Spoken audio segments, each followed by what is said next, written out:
Welcome to Siasa Africa, your weekly podcast that delves into the political happenings of the African continent on a weekly basis. Thomas, once again, good to have you back. Thank you so much for inviting me again. That series is definitely gaining momentum. Great.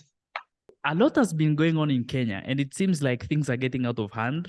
And I read on Twitter, and it was funny seeing how people are now going into Kenyatta's farm and looting, his gods and his animals and stuff. It's crazy. It's really fun. What is going on? Yeah, it's definitely like one of the two things that caught my attention this week. Maybe let's start with a question. Have you ever seen like a presidential farm or ex-president farm being attacked like this, where people just come in and take whatever the fuck they want? Have you seen that with maybe Kenyatta father? Have you seen that with Mobutu? Or maybe Kabila that was in power in Congo before? No, not that I can recall. Never, ever. And why? Simply because Kenyatta is the biggest family of Kenya, same way that the Kabila were at some points, or of presidential family were, right? So the real question that is very concerning me is, why is it possible? How is that Kenyatta don't defend himself? It's pathetic.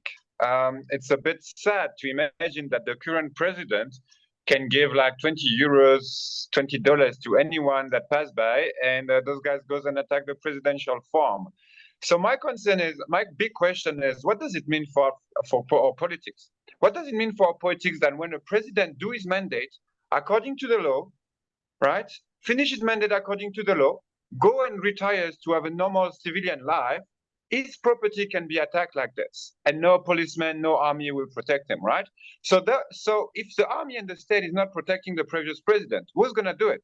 President's supporters, right? And so Kenyatta, for any odd reason, doesn't seem like he wanted to protect physically, politically talking, like his residency. So he didn't really protect himself, and Ruto's guy took over. But what it means is that the state is not protecting the old president, and the old president or doesn't have political mobilization power, which I really doubt, or didn't want to use it, right? And so if we look at those things, like it is concerning. It is concerning. I have always been in favor to let old African presidents to chill, even if they were dictators. Mugabe's, Sabakir, like whoever you're thinking of, let them leave power and do not pursue like any penal, don't send a judge on them or anything like this, because the message you send to those in power right now is that as soon as they leave power, they're in trouble. So they better die in power. They better die in power, right? So when the farm of Kenyatta is being attacked, what it says to any president in the regions and any president literally Southern Africa or East Africa is that as soon as I leave, the next one can actually go and attack me like this. So should I actually leave power? Should I lose power? Should I lose an election? No. So that's really concerning for me. That's really concerning for me that such a big powerhouse as the Kenyatta family, whatever we like it or not, by the way, I don't think it's great for the development of a country, but they do concentrate a lot of the economy in their hand and in their networks, and they're not defended by the state. And I do prefer all presidents to be defended and safe, because otherwise they tend to don't leave power. And it's crazy how he's an ex-president and he seems to have no protection at all, not from the military, not from the police. It seems like he's on his own. That's crazy. That's crazy. Honestly, it makes no sense to me. When I read it first, I had to dig. I thought it was fake news. And then I dig a bit and I realized that, what we need to understand is when we have like those political mobilization, those events, is that there's one guy behind it paying for everything, right?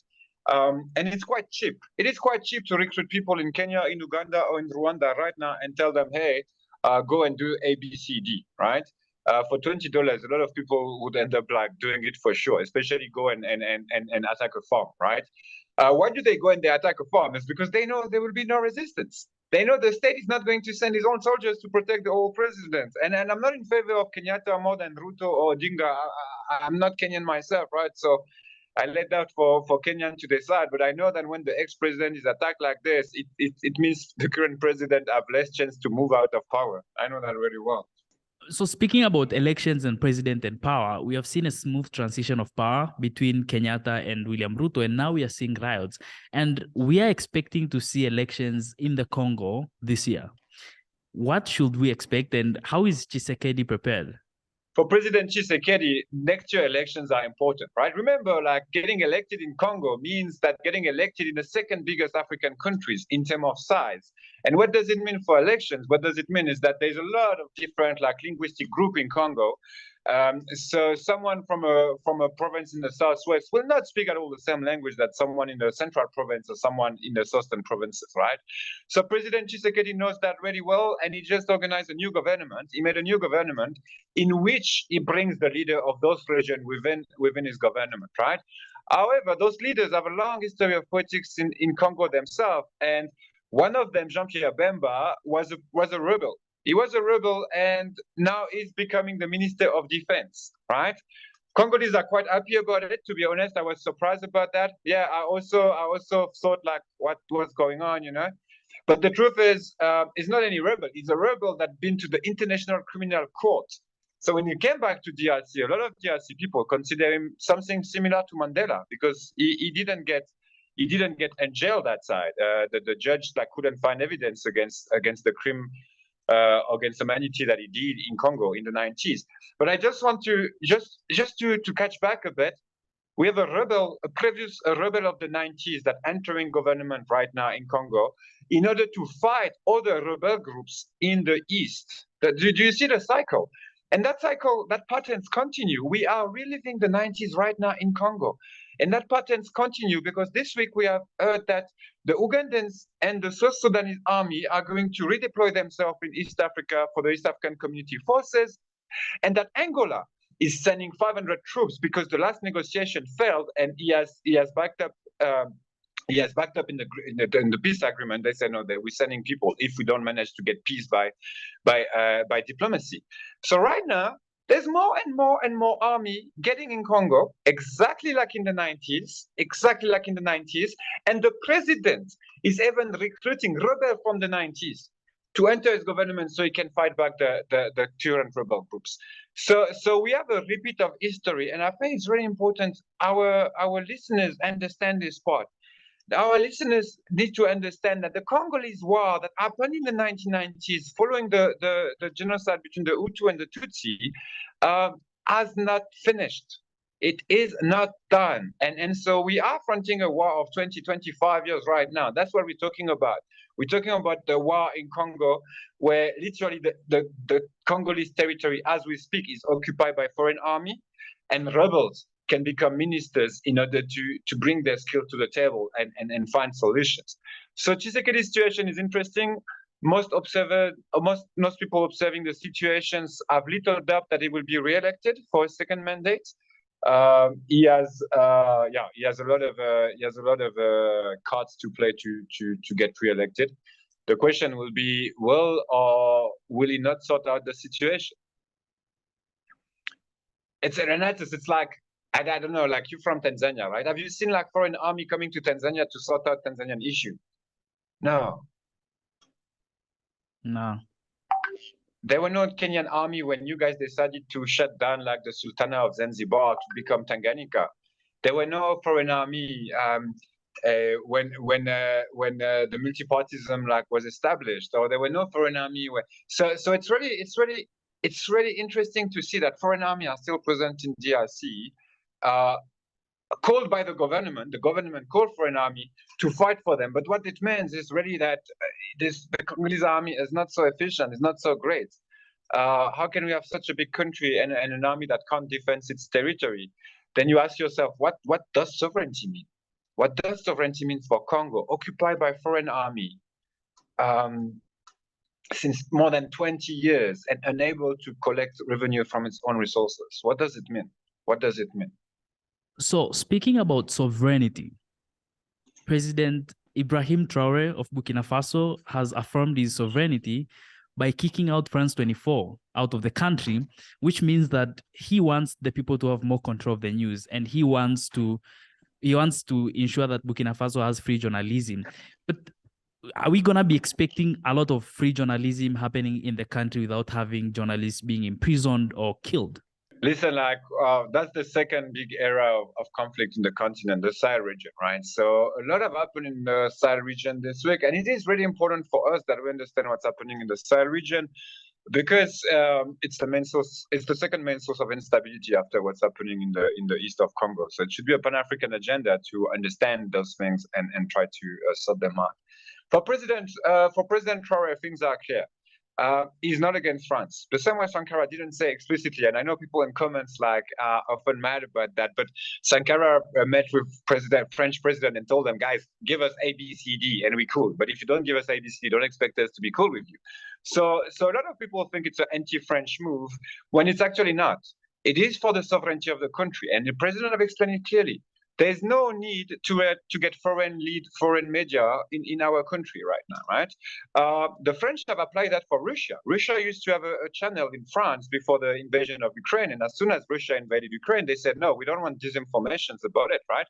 So it's easy to see how France 24 can be a tool of disinformations because it's owned by France, right? So the president said, no, we do not want this type of propaganda in the country.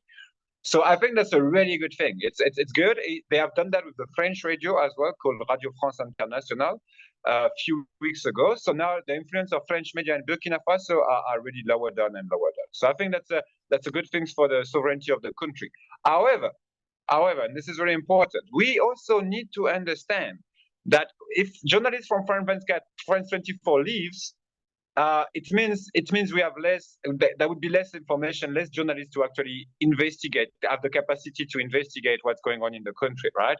And I don't think there's bad things going on in the country, but I do know that any country, any democracy that wants to function properly needs some sort of journalists to counterbalance the power, right? So I think here we can let the conversation open with a question, which is how is President Traore thinking of replacing France 24. What we want to see is leaders that said, okay, we kick out France 24, we kick out like CNN, we kick out like those foreign BBC as well, those foreign channels. However, we develop something like Al Jazeera, right? We develop ourselves from Burkina Faso a news agency that will be able to cover what's really happening in the Sahel, right? Because otherwise people will continue to look at France 24 and BBC to figure out what's happening in the Sahel, right? So we want to see the other side. We want to see the other side. Cool, you do not want foreign media to be present and to influence your population. I get that. This is sovereignty. It's your right. But at the same time, what do you do to make sure that your population is actually aware of what's happening in the conflict zone? So here are two considerations. What has recently struck my attention is how more and more African countries are now receiving visits from Western countries. And just recently, Kamala Harris was in Tanzania. And the same thing has been happening across the whole continent, right? With Secretary Blinken traveling to Niger. And we have also seen the World Bank president and EU representatives visiting the region this week. I mean, why are we seeing lots of visits in the African continent lately, especially from the West countries? No, we covered that like few weeks ago when Lavrov was here, the Russian ministers, and I made that joke that they actually must have a family here in Africa because they pass more time here than in Russia. Now we see Americans like deploying like every card like pa pa pa pa pa, and like Blinken, bam, in Ethiopia. But the government support the rebels. No, we don't care. Kamala Harris, half black, great. So we send her to Kenya when Afro descendants are quite important for the Ghanaian culture. So they play those cards. We send them also to Tanzania. They play those cards, right? It is quite clear. I mean, I don't know how long we need to explain that, but the world is in shambles. There's two blocks of power that emerge. One is NATO, and the other one is Russian allies, right? And most of the countries are in the middle, really don't give much of a shit about it. But yet the world is impacted, and what power try to seek new alliances and to strengthen the alliances, right? So when we see France, Russia, Turkey, China coming to the continent, what we see is really a game of alliances. Continue to support us on what are our domestic issues, and we will in exchange continue to help you when it comes to development and financializing the development. So the most interesting move for me was Kamala Harris in Ghana, because Ghana definitely in its own flag is related to the United States.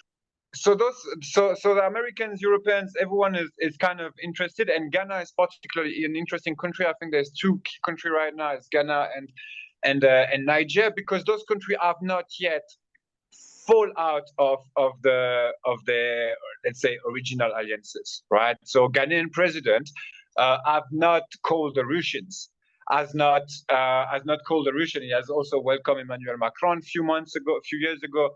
So he's still playing an alliance with the West, and mainly because most of his debt is IMF related. So he can't really go and say, "Hey, Russian, come here." When for newly installed like president, not civilian president, military president, like in Mali and Burkina, they definitely can check, and Guinea as well. They can check the tree faster. So yeah, I think Kamala Harris being in Ghana, obviously, he reminds a lot of people about the role Ghana played in the history of the US, the role the US played in the history of Ghana. We could have imagined also her coming to Liberia to play this type of card. But it's to remember people that they have a long relationship.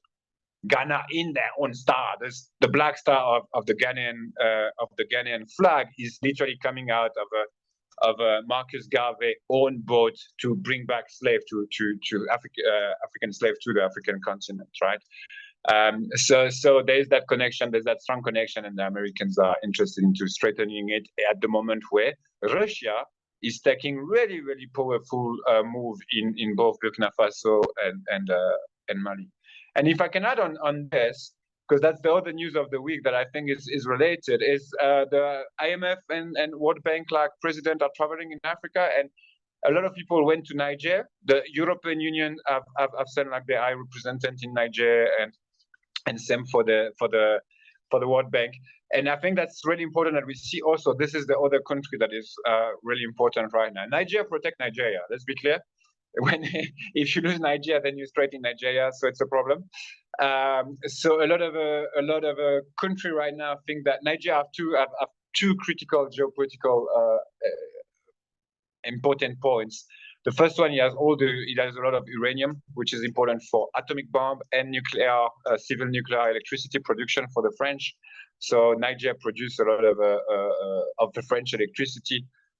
So a lot of people think that because there's a lot of fight in the western part of the Sahara right now, Burkina Faso, Mali, increasing the pressure on jihadists, they might try to move to Niger. So they think like there will be a movement because there's a lot of mobility in the Sahel, and they think like those jihadist group might try to move to Niger. And so the question is, how do we not lose Niger the way the West have lost Burkina Faso, Mali, and Guinea? And how do we still support democratic regime in front of that incredible big threat?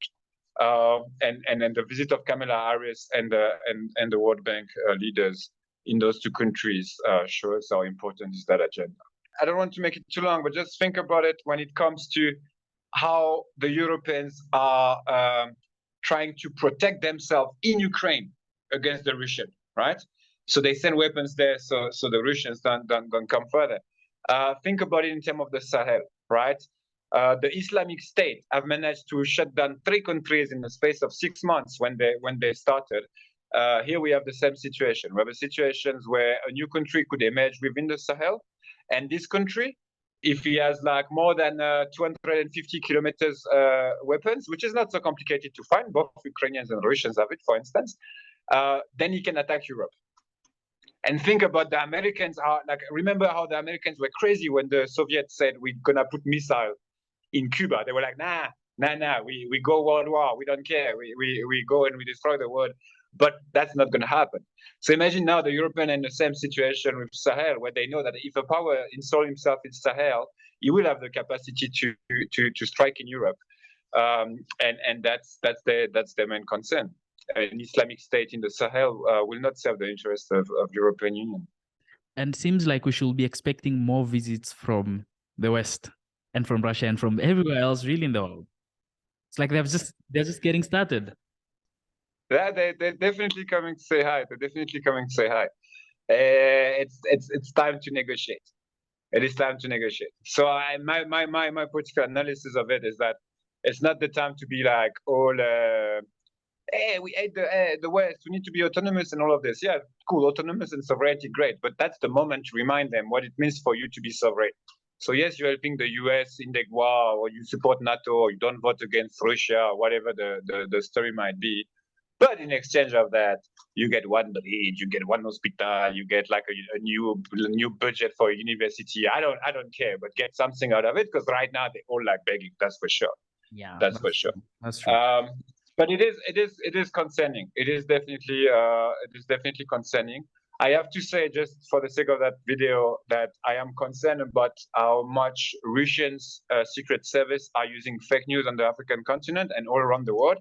But I'm concerned that with the development of artificial, there will be more and more deep fake news that will destabilize that region in profit of probably like jihadist forces or foreign forces and against like national states. Yeah, and I mean, I think our audience should really stay tuned, because we're here to give them the real news and what's actually happening. Yeah, well. So if you're listening to this, it means you're quite familiar with Thomas and the work that he has been doing. And interestingly, some of his articles about Tunisia have been published in the Mail and the Guardian. So kindly go ahead and check them out, read and understand what is happening in Tunisia right now. Amazing writings, really insightful and investigative, and you're going to find a lot of things that would help you understand what is really happening in Tunisia right now, given the widespread of fake news that's happening in the continent and everywhere else in the world. Thanks so much. Hi, cheers. That's amazing.